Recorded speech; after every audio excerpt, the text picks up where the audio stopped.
acara webinar hari ini. Oke. Baik Bapak Ibu, ya Bapak Ibu, saudara-saudari dan handai tolan yang kami banggakan, izinkan pertama-tama saya mengaturkan panganjali umat. Om Swastiastu, Assalamualaikum warahmatullahi wabarakatuh. Shalom, Namo Buddhaya, salam kebajikan dan salam harmoni untuk kita semua. Ya, pada hari ini yang sangat baik sekali, kita akan kembali melaksanakan kegiatan sharing, yaitu yang kami kemas dalam sebuah acara webinar. Webinar hari ini kita akan melanjutkan lagi pada kegiatan webinar sebelumnya. Jadi kita akan melaksanakan webinar yang keempat hari ini pada tahun 2025 dengan dua pembicara nanti akan kita hadirkan. Tentunya dua pembicara ini kita akan mendapatkan banyak ilmu, banyak pengetahuan, banyak pengalaman yang akan nanti dibagikan oleh dua pembicara ini. Oke, yang pertama, izinkan saya memperkenalkan diri. Saya Imadi Agus Wirawan, selaku Ketua Kelompok Riset Data Science di Universitas Pendidikan Ganesha. Kelompok Riset Data Science ini merupakan sebuah kelompok riset yang menaungi atau mewadahi Bapak Ibu, teman-teman semuanya yang memiliki interest riset atau ketertarikan terkait dengan data science. Data science ini kami beranggotakan ada 11 orang. Ya, mudah-mudahan nanti tahun ini akan ada dua penambahan anggota baru ya, setelah SK nanti ini keluar. Ini adalah permanent member dari Bapak Ibu dosen yang ada di Universitas Pendidikan Ganesha. Ya, selain itu kami juga memiliki student member. Jadi ada beberapa mahasiswa-mahasiswa yang di bawah kelompok riset kami yang tentunya berkaitan dengan penelitian-penelitian baik itu skripsi, thesis yang berkaitan dengan data science. Nah, tentunya informasi ini kami informasikan pada beberapa situs resmi kami, itu yang pertama di YouTube, kemudian website maupun fanspeak yang ada di Facebook. Ya, harapan kami melalui kelompok riset data science ini kita bisa saling berdiskusi, menyebarkan ilmu dan pengetahuan sehingga dapat bermanfaat dan kita akan terus belajar terkait dengan data science atau ilmu yang berkaitan dengan analisa data, teknik-teknik yang dalam kehidupan sehari-hari kita gunakan untuk menganalisa data. Karena begitu pentingnya data bagi kita semua. Baik Bapak Ibu, teman-teman handai tolan yang berbahagia pada kesempatan hari ini, kelompok riset data science ini kami coba petakan ke dalam beberapa roadmap penelitian. Ya, roadmap penelitian ini tentunya anggota-anggota kami telah melakukan yang namanya beberapa riset-riset atau penelitian yang berkaitan dengan data science, baik dari sisi collecting data, exploratory data analysis, kemudian feature engineering, kemudian selanjutnya adalah predict dan forecasting, kemudian selanjutnya adalah evaluation model, dan terakhir adalah knowledge visualization and representation. Nah, ini adalah beberapa tahapan-tahapan riset yang kami laksanakan baik di berbagai bidang domain problem. Baik itu di bidang education, ekonomi, human behavior, public health, social environment, dan lain sebagainya. Nah, tentunya untuk webinar hari ini tentunya berkaitan dengan roadmap yang kami rancang pada dua kegiatan webinar ini, dua pembicara ini tentunya ini akan sangat ini inline dengan roadmap kami, di mana untuk webinar yang keempat ini tentunya berkaitan dengan state pada predict dan forecasting, tentunya di mana pada webinar yang keempat ini akan mengembangkan sebuah model dengan nama One Dimensional Convolutional Neural Network. Ya, nanti akan jelasnya akan disajikan oleh pembicara kita nama Niwayan Yulia Wian. Ini adalah salah satu student member yang saat ini sedang menempuh studi S2 Ilmu Komputer di Universitas Pendidikan Ganesha. Kemudian yang kedua adalah pengembangan arsitektur model juga. Ini berkaitan dengan stage di predict dan forecasting, yaitu mengembangkan metode continuous convolutional neural network pada pengenalan pola di sinyal EEG. Nah, tentunya ini domainnya adalah berkaitan bidang health, public health, ya. Dan harapan nanti pada webinar yang kelima ini akan nanti disajikan oleh pembicara kita, yaitu Agastya. Nah, ini adalah profil yang dari pembicara kita. Nah, kita sudah sudah dipersiapkan, ya, dan sudah pembicaranya sudah siap-siap untuk menyampaikan nanti terkait dengan riset yang dilaksanakan oleh Niwayan Yulia Wiyani. Yulia sudah siap di sini terkait dengan materi yang akan disajikan, pengalaman yang disajikan selama melakukan riset ini. Nah, Niwayan Yulia ini selain student member dari S2 Ilmu Komputer, Wayan Yulia, dan kebetulan saya selaku pembimbing 2 dan pembimbing satunya adalah Pak Yota, ini juga telah memenangkan hibah penelitian di RTPM yang berkaitan dengan topik riset ini. Ya, semoga nanti kita bisa menyimak dan memahami penelitian-penelitian yang dilaksanakan Yulia. Ya, gitu. Untuk Yulia, bisa dites suaranya, sudah siap ya Yulia? Oke, baik Pak. Apakah suara saya sudah terdengar jelas? Oke, sampun Yulia, dengan suara dengan jelas dan merdu Yulia. Oke, nah kemudian untuk pembicara kedua, webinar yang kelima ini akan dibawakan oleh Made Agastya Mahaswara.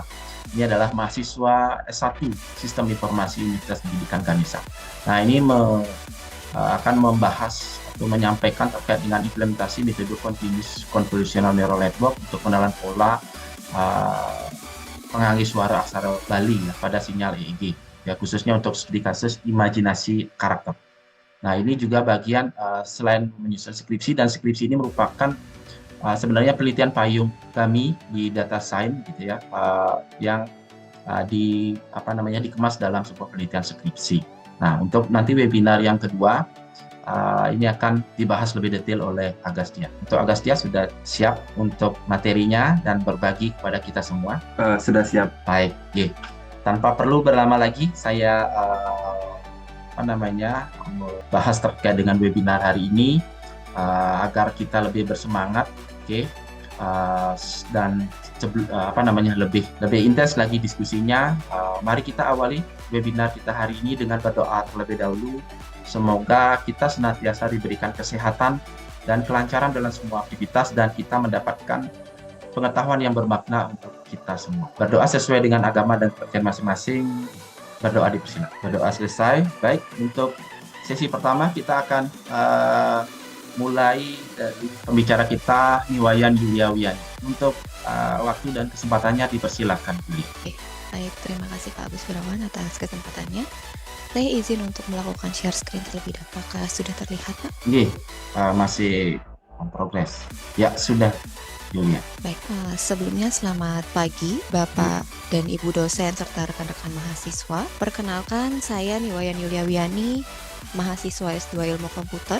Pada hari ini saya akan memaparkan mengenai progres penelitian yang berjudul klasifikasi jenis gerakan tangan berbasis surface elektromiografi dengan one-dimensional convolutional neural network. Penelitian ini dilakukan di bawah bimbingan Bapak Kadayota Ernanda dan juga Bapak Agus Wirawan. Baik, sebelum saya menjelaskan lebih lanjut mengenai penelitian ini, saya ingin memaparkan terlebih dahulu mengenai gambaran umum penelitian, di mana penelitian ini bertujuan untuk memperoleh arsitektur terbaik dalam melakukan klasifikasi sinyal SEMG. Sinyal SEMG atau sinyal surface elektromiografi merupakan salah satu sinyal biomedis yang banyak dimanfaatkan dalam pengembangan teknologi asistif. Untuk dapat diterapkan pada suatu teknologi, sinyal ini harus diklasifikasikan menjadi gerakan yang diinginkan dengan akurasi yang baik. Pendekatan deep learning ini sudah menunjukkan akurasi yang baik dalam melakukan klasifikasi gerakan tangan berbasis sinyal SEMG menggunakan klasifikasi berbasis gambar 2 dimensi, di mana pendekatan tersebut membutuhkan penambahan dimensi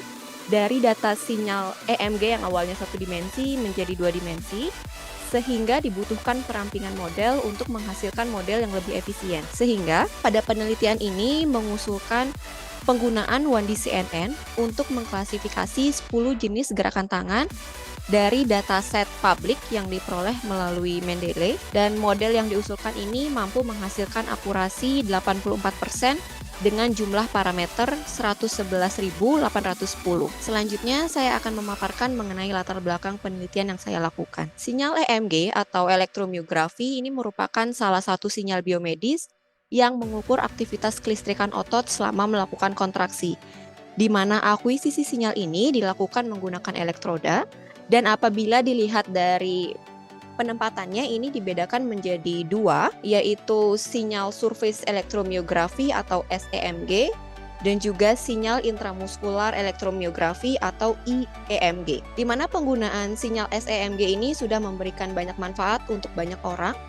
Contohnya adalah membantu penyandang disabilitas melalui teknologi rehabilitasi asistif, di mana salah satu penyebab disabilitas adalah stroke. Sebanyak 75% penderita stroke ini mengalami disfungsi pada ekstremitas atas, sehingga dibutuhkan suatu teknologi rehabilitasi asistif yang dapat membantu recovery fungsi ekstremitas atas. Selanjutnya, penggunaan sinyal SEMG ini merupakan salah satu pengembangan yang dapat dilakukan untuk teknologi asistif dengan cara mengkonversi aktivitas otot menjadi data sinyal yang selanjutnya dapat dipraktekkan untuk tujuan klasifikasi dan diaplikasikan dalam suatu aplikasi teknologi asistif. Tetapi dalam proses klasifikasi ini, model atau pengklasifikasi harus bisa memiliki tingkat akurasi yang baik dengan model yang efisien. Selain sinyal elektromiografi, pengenalan gerakan tangan ini juga sudah dilakukan melalui beberapa pendekatan. Yang pertama adalah Kinect, ada lip motion, EEG, dan juga EMG. Pada penelitian ini menggunakan sinyal EMG karena masing-masing otot ini memiliki peran yang berbeda pada masing-masing gerakan, seperti yang ditunjukkan pada tabel di sebelah kanan. Selanjutnya di sini pengenalan gerakan berbasis sinyal EMG ini sudah dilakukan melalui pendekatan machine learning dan juga deep learning. Pada pendekatan machine learning ini umumnya masih menggunakan metode ekstraksi fitur secara manual. Ini pada domain waktu dan domain frekuensi, sehingga di sini membutuhkan keahlian khusus dan kontribusi fitur yang digunakan dapat bervariasi sesuai dengan informasi yang tersedia. Di sisi lain, pendekatan deep learning ini sudah menunjukkan hasil yang baik, tetapi di sini inputnya atau masukan pada model masih menggunakan gambar, sehingga di sini diusulkan penggunaan 1D CNN karena 1D CNN memang dirancang khusus untuk data satu dimensi seperti data time series, sinyal audio, dan juga data sekuensial. Dan penggunaan 1D CNN ini lebih cocok diaplikasikan pada aplikasi real time karena komputasinya lebih rendah. Penggunaan 1D CNN ini juga sudah dimanfaatkan dalam klasifikasi sinyal biomedis. Di sini ada dua contoh arsitektur yang digunakan. Yang pertama adalah arsitektur yang diusulkan oleh Krishna Priya pada tahun 2023. Di sini dimanfaatkan untuk pengenalan gerakan berbasis sinyal EMG, tetapi masih belum optimal dalam mengenali beberapa gerakan. Lalu selanjutnya ada model yang diusulkan oleh Ahmed pada tahun 2023. Di sini digunakan untuk klasifikasi sinyal ECG, yaitu dalam melakukan klasifikasi kardiak aritmia. Dan yang membedakan arsitektur yang diusulkan oleh Krishna Priya dan juga Ahmed adalah pada arsitektur Ahmed ini, dia menggunakan batch normalization yang digunakan untuk menghindari overfitting. Oleh karena itu, tujuan dari penelitian ini adalah untuk memperoleh arsitektur 1D CNN yang paling optimal untuk melakukan klasifikasi 10 jenis gerakan tangan, di mana arsitektur yang digunakan akan mengacu pada arsitektur yang telah diusulkan oleh Krishna Priya dan juga Ahmed pada tahun 2023. Baik, untuk bahasan selanjutnya, di sini ada diagram blok penelitian yang saya lakukan. Yang pertama adalah pengumpulan data sinyal, lalu ada tahap preprocessing, pembagian data, ekstraksi fitur dan klasifikasi yang menjadi poin pada penelitian ini. Lalu selanjutnya ada evaluasi performa. Untuk dataset sendiri, di sini dataset menggunakan dataset publik yang diperoleh atau di-download melalui Mendeley, yaitu dataset for multi-channel surface electromyography, signal of hand gesture, di mana dataset ini diperoleh dari penelitian yang dilakukan oleh Özdemir pada tahun 2022 yang melibatkan 40 subjek dan melakukan 10 jenis gerakan yang diulangi sebanyak 5 kali. Data ini diperoleh dengan menempatkan 4 buah elektroda pada otot lengan seperti yang terlihat pada gambar. Di sini ada 4 otot peletakan 4 otot yang dipasang elektroda dan 1 untuk ground, di mana perekaman ini dilakukan dengan frekuensi sampling 2 kHz dan dataset yang digunakan pada penelitian ini adalah dataset yang sudah terfilter dengan menggunakan bandpass filter dengan frekuensi 5 sampai 500 Hz dan juga notch filter pada frekuensi 50 Hz untuk menghilangkan noise. Pada slide selanjutnya ini merupakan proses pengambilan data. Di sini dapat dilihat bahwa Proses ini dilakukan secara kontinu sesuai dengan timeline yang tertera pada gambar. Jadi di masing-masing repetisi, antar repetisi di sini ada resting 30 detik dan juga masing-masing gerakan ini ada jeda 6 detik selama proses pengambilan data. Oleh karena itu, di sini perlu dilakukan pre-processing untuk menghilangkan data resting dan juga data rest masing-masing yang terdapat pada masing-masing gerakan. Dari proses pre-processing ini yang bertujuan untuk menghilangkan jeda atau rest antar gerakan dan juga antar repetisi, nantinya akan menghasilkan 50 data untuk masing-masing subjek. Lalu setelah itu, setelah melakukan segmentasi data, langkah selanjutnya adalah menerapkan transformasi Hilbert untuk menemukan envelope sinyal, di mana dalam pengolahan sinyal ini transformasi Hilbert juga akan memberikan gambaran atau pola kontraksi otot yang lebih jelas dan juga merepresentasikan seberapa kuat intensitas sinyal pada waktu tertentu. Jadi di sini ini adalah pada grafik ini masing-masing sekat ini adalah satu gerakan yang terdiri dari 12.000 panjang data atau panjang sinyal dengan masing-masing gerakan ini terdiri dari 4 channel. Setelah itu data tersebut sudah bisa dijadikan input pada arsitektur yang digunakan. Berikut merupakan arsitektur yang digunakan, di mana pada tahap ekstraksi fitur atau pada blok konvolusi ini menggunakan arsitektur yang diusulkan oleh Ahmed pada tahun 2023 dan juga pada tahap klasifikasi atau MLP di sini menggunakan arsitektur yang diusulkan oleh Krishna Priya. Lalu dalam penelitian ini untuk menentukan arsitektur terbaik dilakukan melalui fine tuning dengan 3 skenario pengujian, di mana skenario pertama ini dilakukan untuk menentukan jumlah filter terbaik pada lapisan konvolusi terakhir, sehingga di sini nantinya akan diubah nilai X-nya dari 8, 16, dan juga 32. Lalu dari hasil ini akan diambil satu model terbaik menggunakan perhitungan normalisasi cost benefit yang selanjutnya digunakan untuk input model di skenario kedua. Sehingga pada skenario kedua ini dilakukan penyesuaian ukuran kernel, di mana ukuran kernel akan diubah menjadi 3, 5, dan juga 7. Selanjutnya sama seperti skenario pertama, di sini juga akan dipilih satu model terbaik menggunakan perhitungan normalisasi cost benefit yang selanjutnya digunakan untuk input di skenario ketiga, yaitu pada skenario ketiga di sini saya mengubah learning rate dari 1 kali 10 pangkat min 3, 1 kali 10 pangkat min 4, dan juga 1 kali 10 pangkat min 5. Dalam proses pelatihan, di sini saya menggunakan K-fold cross validation dengan jumlah fold 5, sehingga nantinya pada setiap pelatihan masing-masing fold akan terdiri dari 80% data latih dan juga 20% data validasi. Lalu selanjutnya di sini untuk normalisasi cost benefit, di sini saya sudah menetapkan beberapa kriteria yang nantinya akan digunakan sebagai acuan dalam penilaian model. Baik, untuk bahasan selanjutnya ini adalah hasil penelitian. Pada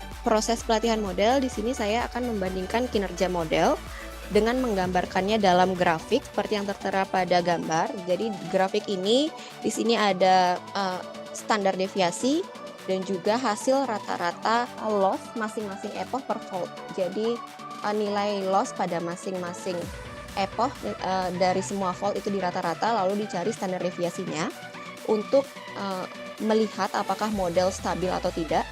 Jika dilihat dari gambar ini, model satu ini memiliki lebih, bisa dikatakan lebih stabil dibandingkan dengan model lainnya, karena di sini dapat dilihat bahwa range atau rentang standar deviasinya lebih kecil dibandingkan dengan dua model lainnya, dan juga jarak antara training dan juga validasinya lebih kecil jika dibandingkan dengan model yang lain. Selain itu, selain grafik tadi, di sini saya juga membandingkan performa model pada skenario pertama. Untuk grafik yang ini merupakan performa pada validasi. Di sini dapat dilihat bahwa model 1 ini nilainya mengungguli dari dua model lainnya. Tetapi apabila dilihat dari nilai loss pada saat training, di sini model 3 memiliki nilai yang terkecil dibandingkan dua model lainnya, sehingga pada training akurasinya model 3 lebih mengungguli dari kedua model lainnya. Selain nilai-nilai tersebut, di sini jumlah trainable parameter juga harus dipertimbangkan. Dapat dilihat pada tabel ini bahwa model 1 memiliki trainable parameter paling sedikit, yaitu hanya 111.810, dan selanjutnya untuk menilai model ini, untuk menentukan model yang terbaik dari 3 model ini, maka dilakukan perhitungan normalisasi cost benefit. Dari perhitungan ini diperoleh bahwa model 1 memiliki nilai yang tertinggi, sehingga nanti model ini dijadikan sebagai acuan pada skenario kedua. Dan dari model ini juga sudah dapat ditentukan bahwa ukuran filter terbaik pada arsitektur ini adalah 8 pada lapisan konvolusi terakhir. Lalu selanjutnya di sini pada skenario kedua dilakukan penentuan ukuran kernel yang paling optimal, di mana model 1A ini menggunakan kernel size 3, di mana model 1A ini adalah model 1 pada skenario 1, lalu model 1B ini dengan ukuran kernel 5, dan model 1C dengan ukuran kernel 7. Sama seperti skenario pertama, di skenario ini juga dilihat kinerja masing-masing model, dan dapat dilihat di sini bahwa model 1A ini masih mengungguli dari 2 model lainnya. Lalu selanjutnya ada perbandingan performa. Di sini juga dapat dilihat bahwa model 1A ini masih mengungguli 2 model lainnya, tetapi hasil dari model 1A dan juga model 1B ini hampir sama. Lalu selanjutnya di sini kita melakukan perhitungan parameter lagi karena ada perubahan kernel, sehingga pada model 1B dan juga 1C dapat dilihat bahwa ukuran parameternya ini juga lebih besar dibandingkan model 1A. Lalu selanjutnya dilakukan perhitungan normalisasi cost benefit untuk menentukan model yang terbaik, di mana di sini diperoleh bahwa model 1A dengan nilai tertinggi, sehingga dapat ditentukan bahwa arsitektur akhir dari penelitian ini adalah sebagai berikut, seperti gambar, dengan jumlah parameter 111.810. Lalu dari arsitektur ini kita akan melakukan lagi skenario ketiga. Di sini sudah ada tidak ada perubahan parameter karena hanya mengubah nilai learning rate, di mana pada model 1A2 menggunakan learning rate 1 kali 10 pangkat min 4, dan 1A3 menggunakan learning rate 1 kali 10 pangkat min 3. Di sini dapat dilihat bahwa model 1 ini masih mengungguli model lainnya karena nilai standar deviasinya lebih kecil dan juga rentang antara training dan juga validasinya lebih kecil. Dan model 3 ini dapat dilihat bahwa range standar deviasinya sangat tinggal, bisa dikatakan model ini kurang stabil. Lalu selanjutnya untuk perbandingan performa, di sini terlihat jelas bahwa model 1A1 ini masih mengungguli 2 model lainnya. Begitu juga dengan nilai perbandingan antara training akurasi dan juga validasi akurasinya. Dari beberapa nilai tersebut maka diperoleh bahwa model 1A1 ini merupakan model yang paling baik di antara model yang lainnya karena nilai atau hasil dari perhitungan normalisasi cost benefitnya yang paling tinggi. Setelah memperoleh model yang terbaik, selanjutnya saya melakukan perbandingan hasil uji masing-masing model, di mana di sini saya melakukan pengujian menggunakan model yang diusulkan oleh Ahmed dengan model yang diusulkan oleh Ahmed, model yang diusulkan oleh Krishna Priya, dan model usulan pada penelitian ini. Di mana pengujian ini dilakukan dengan dataset yang sama dan diperoleh bahwa model usulan ini berhasil mengungguli performa dari model lainnya, di mana akurasi yang diperoleh adalah 84,05%. Lalu selanjutnya ini adalah hasil confusion matrix dari hasil uji menggunakan arsitektur usulan. Di sini terlihat bahwa pada beberapa gerakan ini sudah berhasil diklasifikasikan atau sudah berhasil dikenali dengan baik. Lalu selanjutnya di sini ada beberapa gerakan yang masih belum optimal, yaitu pada gerakan 5 yaitu grip, gerakan supinasi dan pronasi pada gerakan 8 dan juga gerakan ke-9. Selanjutnya kita masuk ke pembahasan terakhir yaitu simpulan dan juga saran, di mana model yang diusulkan ini sudah berhasil menghasilkan nilai akurasi 84% dengan jumlah parameter yang kecil yaitu sebesar 111.810, dan dari hasil tersebut masih ada 3 gerakan yang belum dapat diklasifikasikan secara maksimal. Oleh karena itu perlu dilakukan kajian lebih lanjut mengenai pengaruh masing-masing komponen pada arsitektur dan diharapkan mampu menghasilkan performa yang lebih baik. Dan juga selain itu, pada penelitian ini belum menggunakan dataset dari masyarakat yang terdampak, sehingga ini masih menggunakan dataset yang sehat. Untuk kedepannya diharapkan mampu menggunakan dataset masyarakat terdampak sehingga model benar-benar mengenali gerakan sesuai dengan pengaplikasiannya nanti. Baik, sekian yang dapat saya sampaikan. Mohon maaf apabila ada kesalahan dalam penyampaian. Saya kembalikan ke Pak Agus Wirau. Baik, terima kasih Yulia atas pemaparannya singkat, padat, dan jelas ya terkait dengan riset yang dilaksanakan dengan beberapa skenario pengujian. Ada 3 skenario pengujian ya. Jadi arsitektur One di CNN ini merupakan kombinasi dari 2 penelitian sebelumnya, karena dari penelitian sebelumnya itu terdapat beberapa hal-hal arsitektur yang perlu dioptimalkan, sehingga dengan mengambil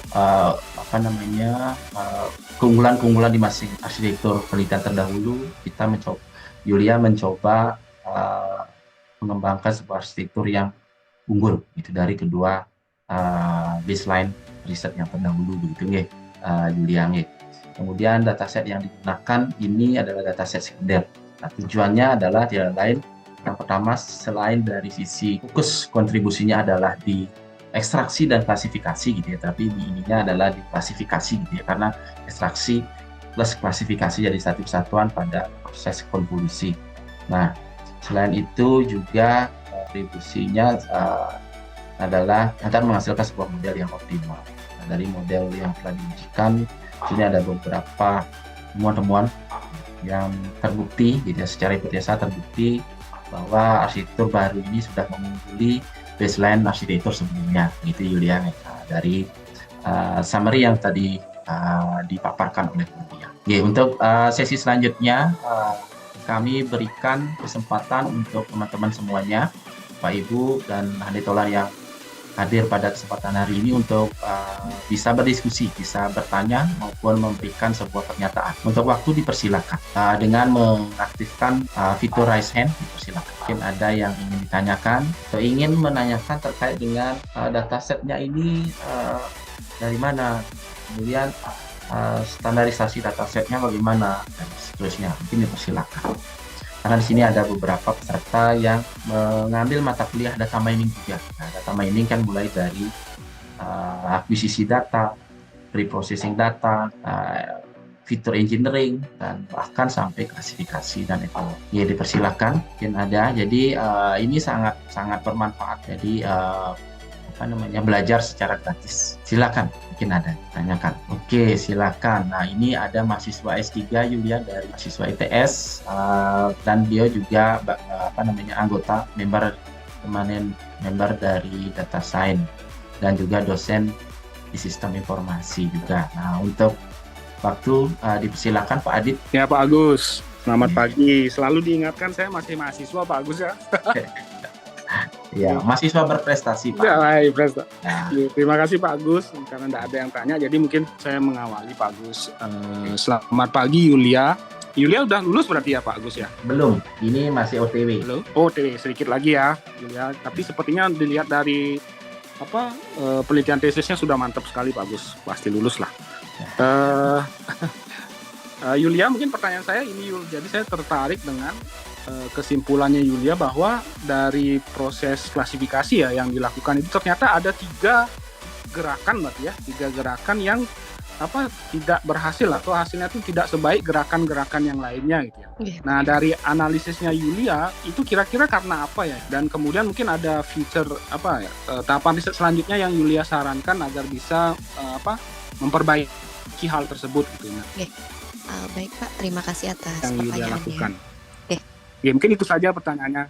Bagus, Yulia, terima kasih. Baik Pak, terima kasih untuk pertanyaannya. Saya izin menjawab terkait belum optimalnya pengenalan gerakan di 3 gerakan itu. Dari analisis yang saya peroleh itu sepertinya karena ada di otot grip, di otot itu gerakan grip itu otot yang berperan utama itu adalah flexor digitorum superficialis Tetapi pada penelitian ini itu masih belum digunakan ototnya. Mungkin karena itu juga mempengaruhi sehingga nantinya perlu dikaji lebih lanjut mengenai gerakan-gerakan dan juga terkait penempatan elektroda yang lebih tepat sehingga masing-masing gerakan itu masing-masing otot itu sudah merepresentasikan atau sudah bisa mengenali gerakan dengan baik. Karena saya izin untuk share screen lagi ya Pak. Silakan ya. Di sini dapat dilihat bahwa pada gerakan kelima di sini intensitas sinyalnya sangat kecil. Mungkin juga model ini masih belum bisa mengenali atau belum bisa mengekstraksi fitur karena dilihat dari channel 1, 2, 3, dan 4 ini gambarannya sama. Tapi jika dilihat dari gerakan 1 di sini ada perbedaan di mana di channel 4 dia amplitudonya atau voltage-nya lebih rendah daripada channel 1, 2, dan 3. Sehingga untuk penelitian selanjutnya mungkin terkait ini bisa dikaji lebih lanjut dan juga dalam sinyal itu terkadang ada noise. Mungkin pada proses klasifikasi noise ini juga perlu dikaji lebih lanjut sehingga nanti model bisa menghasilkan performa yang lebih baik. Seperti itu mungkin dari jawaban. Oke, berarti mungkin terutama titik beratnya dari sisi fiturnya tadi ya. Kalau saya cermati jawabannya ada otot yang tidak terlibat untuk gerakan 3 itu gitu ya, yang tidak digunakan gitu ya. Ada jadi masing-masing gerakan itu ada otot yang berperan utama Pak, seperti pada tabel ini. 3 gerakan itu gerakan apa aja sih Yul? Mungkin sebelum lebih lanjut, gerakan yang mana saja itu yang lemah dideteksi? Gerakan yang lemah dideteksi di sini ada grip, terus supination dan juga pronation. Oh, supination, pronation. Oke. Itu umumnya dideteksi apa dia oleh model yang kamu kembangkan? Dideteksi sebagai gerakan apa biasanya? Barangkali ada kecenderungan ke satu gerakan. Ada Pak dari hasil confusion money. Jadi untuk gerakan grip ini dia memang lebih banyak di grip, tetapi di sini juga banyaknya di gerakan supinasi dan juga gerakan radial deviasi. Oke. Iya, terlihat itu yang lebih nggak berhasil dideteksi ya. Yang kurang maksimal ya. Kalau dari distribusi datanya sama ya, setiap label itu distribusinya sama jumlahnya. Sudah sama Pak. Sudah sama ya. Ya mungkin itu ya fiturnya berarti tidak berhasil dibaca dengan baik, tidak berhasil membedakan gerakan itu dengan baik, itu mungkin ya kalau tadi kita nggak.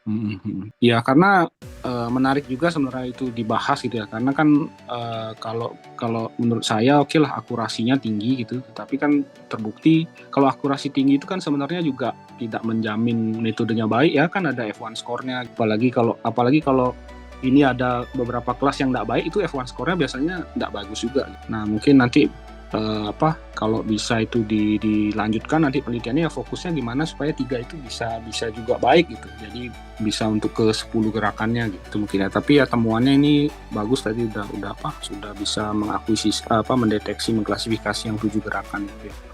Oke. Kalau dataset yang lain ada ya? Iya ya. Misalkan untuk benchmarking kan ini kan satu dataset dari publik dari Mendeley ya tadi ya. Nggak salah. Kalau dataset yang lain adakah? Untuk dataset yang lain ada Pak, tetapi kriteria datanya, karakteristik datanya berbeda. Oke. Nah itu keluar lagi nanti Pak Agus ya jadi jurnal lain lagi pasti. Tinggal lihat dataset yang lain kira-kira gitu. Itu dari saya, Yulia. Terima kasih Yulia, Pak Agus. Baik, terima kasih Pak Adit. Terima kasih Pak Adit sudah membantu mempertajam temuan dari risetnya Yulia.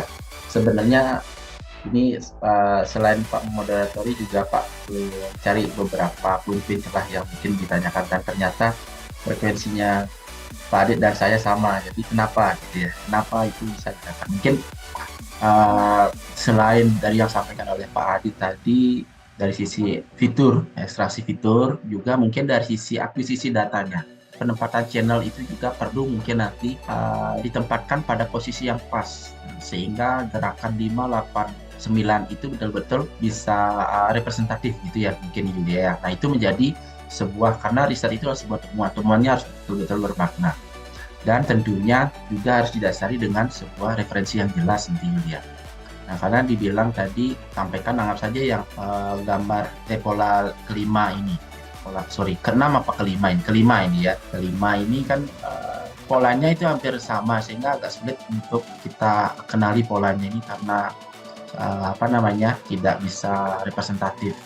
Itu juga untuk 8 dan 9. Apakah mungkin karena penempatan channel? Nah, kalau penempatan channel itu kembali lagi ke bagaimana menghasilkan sebuah dataset yang betul-betul representatif. Nah, itu juga bisa dijadikan sebagai bahan saran ya, Yulia. Nah, tadi sudah dikuliti gitu oleh Pak Adit. Nah, 10 ini dia pola apa selain pola 5 yang dikenali? Kalau ternyata ada pola 4 dan pola 8. Itu dikaitkan apakah gerakan pola 5 sama 4 sama 8 itu ada kemiripannya gitu ya. Sehingga itu jadinya ada sedikit mungkin ambigu gitu ketika dikenali. Nah, mungkin nanti ada sebuah referensi penempatan channel yang jelas juga. Nah, sehingga lebih bermakna lagi bukan hanya membahas terkait dengan hasil akurasi Critical Recall Advanced Score saja, tapi sebuah pemaknaan yang lebih komprehensif lagi ya. Nah, ini sebagai bahan kamu persiapan untuk praktisis nantinya ya. Nah, ini berarti sudah siap-siap untuk maju nanti, tergantung nanti Pak Yotanya ini. Kalau pas sudah bisa, oke, jadi sudah pertajam nih topiknya terkait dengan ini. Oke, terima kasih Pak Adit sudah menemukan, dan mungkin yang lainnya juga Yulia ingin menambahkan. Jadi harus ada 4 poin yang harus dijelaskan pada penelitian. Yang pertama adalah apa masalahnya, harus clear. Kemudian apa solusinya, harus clear. Bagaimana solusinya bekerja juga harus clear dijabarkan. Dan yang terakhir, mengapa solusi yang ditawarkan itu berhasil. Nah, mengapanya harus dijelaskan. Nah, itu salah satu mengapanya itu ya tadi sudah ditanyakan oleh Pak Adit tadi. Sehingga betul-betul bermakna dan menjadi future work berikutnya. Siapa tahu nanti riset berikutnya ada yang melakukan akuisisi data ya, terkait dengan. Oke, terima kasih Pak Adit atas masukannya, sangat bermakna terkait dengan temuan dari riset yang ini. Oke, mungkin silakan ada yang lain ingin bertanya terkait dengan ini. Nah, jadi sangat bermanfaat sekali ya kegiatan webinar ini, selain untuk mempersiapkan untuk ujian akhir tentunya ya. Dan jangan takut, jangan khawatir gitu ya. Ini tidak dinilai, cuma hanya dicek saja ya, keabsahan dan lain sebagainya. Silakan ada yang ingin ditanyakan, silakan. Nah, ada? Mungkin tidak ada sepertinya ya, yang sepertinya sudah. Mungkin nanti di sisi terakhir juga akan Pak memberikan kesempatan untuk bertanya. Baik Yulia, jika Maaf Pak Agus. Oh ya, ini pembimbing sedikit baru hadir nih. Saya tadi searching Pak Yota kok belum muncul nih Pak Yota nih gitu kan. Ya, ini di hari Sabtu digandolin peliharaan di rumah nih. Oh, siap. Sorry. Ini mahasiswanya. Ya, mungkin sedikit saja gitu ya, karena ini kan sharing gitu. Jadi kalau tadi pertanyaannya Pak Adit sudah merujuk pada apa potensi dari apa yang sedang dilakukan dari hasil gitu ya.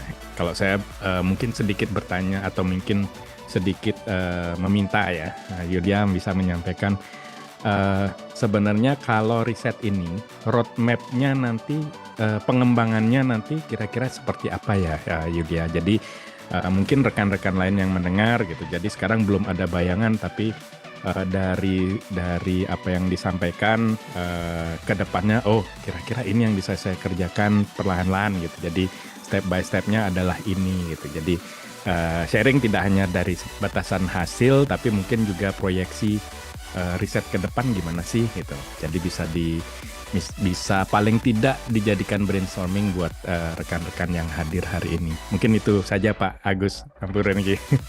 Oke, terima kasih Pak Yota. Ya, nah ini saran yang lebih bermakna lagi gitu ya, terkait dengan kontinuitas dari risetnya.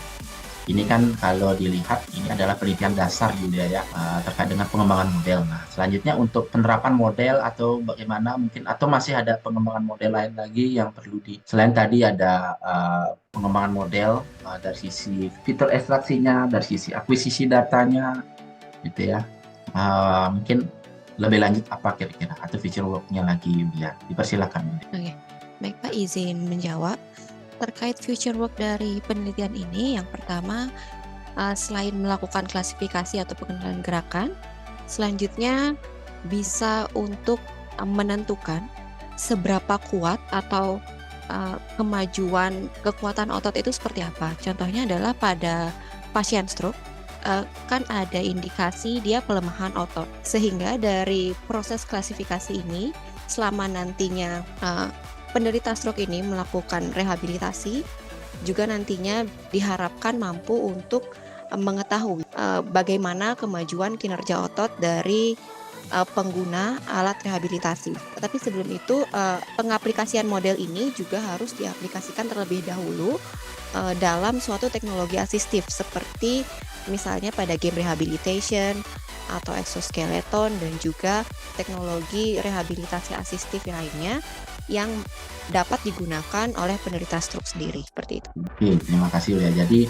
future work-nya terkait dengan applied modelnya ini adalah bisa digunakan untuk, tadi di awal sempat saya menyimak, adalah untuk recovery bagi pasien-pasien penderita stroke gitu ya, atau keterbatasan lainnya gitu ya tentunya ya. Nah itu memungkinkan bisa kita laksanakan. Pak sempat membaca salah satu artikel gitu ya. Jadi untuk melakukan rehabilitasi, karena stroke itu kan terkait dengan pelemahan otot dan juga kelemahan terkait dengan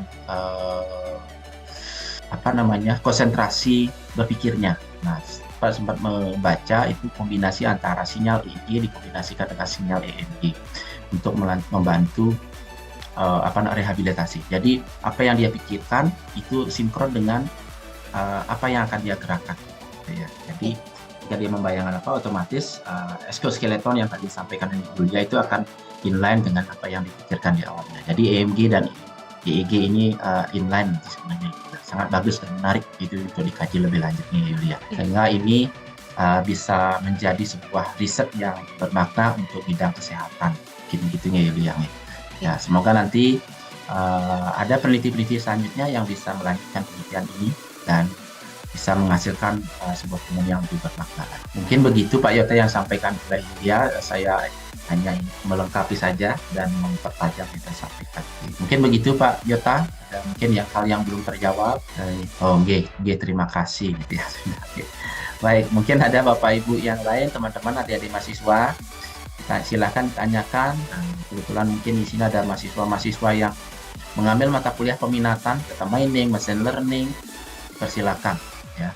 Karena ini juga sangat bermanfaat gitu ya, menambah wawasan, menambah pengetahuan. Tidak ada sepertinya mungkin masih mencoba mencerna gitu ya, karena perlu ditelaah lebih lama lagi, proses lagi mungkin. Nanti mungkin kami akan membagikan materi PPT-nya Yulia peserta webinar. Baik, terima kasih Yulia.